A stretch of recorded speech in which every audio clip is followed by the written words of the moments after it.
Okay, so this is a more in-person update on how my Edward custom is going.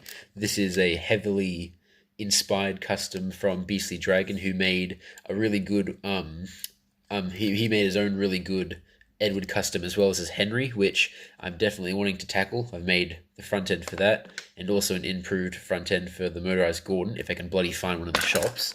But this isn't about the body shell, this is about the chassis.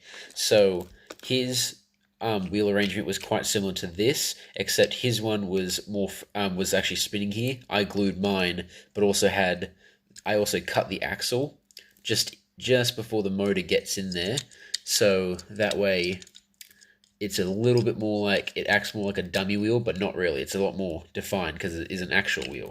I'll have to try and tackle how to shorten the side rods. But the main part was this is the front end, or the front two wheels, I had to cut it, of a Trackmaster push-along Rajiv. And I've cut where normally the front big wheel would go, normally where this wheel would go here, but not the top. And my plan was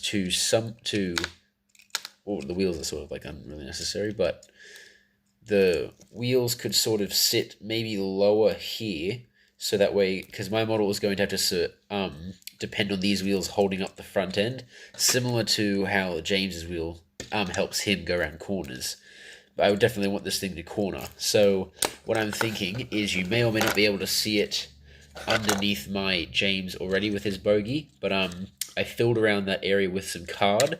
I'm hoping to do the same with this and fill it up with a little bit, maybe a bit more thinner card around there. I'll have to cut around it, so that way this can then be stuck more cleanly underneath the body, which even then, that looks already really, really good. And I may or may not be able to put a front coupling there, maybe.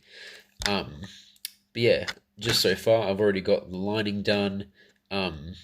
His cab was a pain in the ass to do, but yeah, especially, I actually thought his firebox was going to be way harder, but it was actually very simple. I just had some tube left over from a poster, and I had that as my starting point. So yeah, I hope that this video at least could help somebody if they wanted to tackle this custom.